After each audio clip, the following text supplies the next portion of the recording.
क्या हमने कभी ध्यान से अपने मन को देखा है? न केवल देखा है बल्कि महसूस भी किया है। उसकी गहराई तक उतर कर। हमारा एक मन एक अद्भुत जगह है।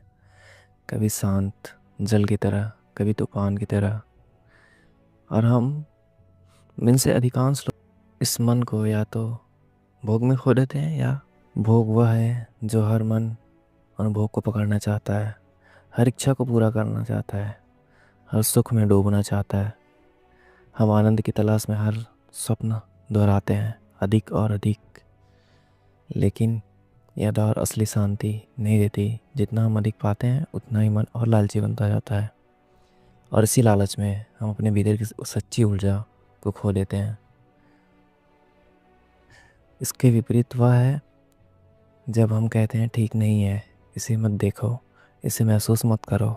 हम अपने भीतर उठती हर भावना, इच्छा, हर क्रोध को रोकने की कोशिश करते हैं। हम सोचते हैं कि दबाना ही शांति है, लेकिन जो दबाया जाता है वह नष्ट नहीं होता, वो भीतर ही दबाव बनकर रह जाता है।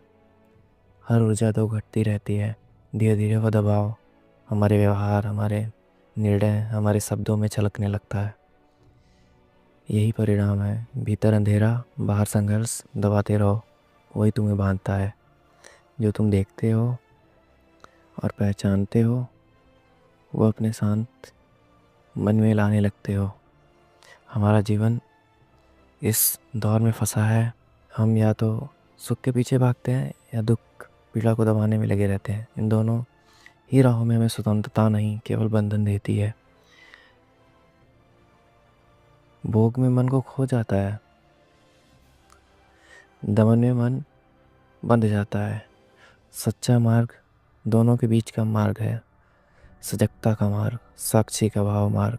साक्षी भाव और देखना, बिना पकड़े, बिना छोड़े, बिना। जब तुम साक्षी बन जाते हो तो मन की ऊर्जा बदलने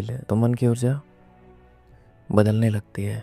जो मन ऊर्जा पहले भोग में बिखरी थी या मन में दबी थी, वह अब रूपांतरित होकर ध्यान, समर्पण और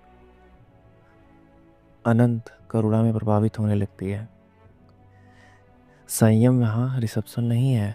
संयम का अर्थ अवेयरनेस, सजगता। तुम महसूस करते हो कि भीतर जो कुछ घट रहा है और तुम्हारा हिस्सा है, लेकिन तुम वो नहीं हो। तुम क्रोध नहीं हो, तुम भय नहीं हो, तुम लालसा नहीं हो। तुम केवल देखने वाला साक्षी हो। और जब सजगता गहरी होती है तब समर्पण आता है। समर्पण का अर्थ यह नहीं कि तुम निष्क्रिय हो गए। यह अर्थ है जब तुम जीवन के साथ बाहर खड़े हो। अब जो घट रहा है वो तुम्हारे विरुद्ध नहीं घट रहा। तुम उसे रोकने की कोशिश नहीं करते और नहीं उसे पकड़ते हो।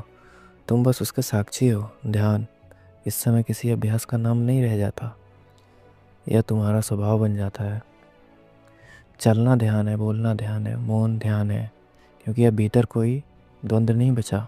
मन शांत है, सजग है और ऊर्जा मुक्त है।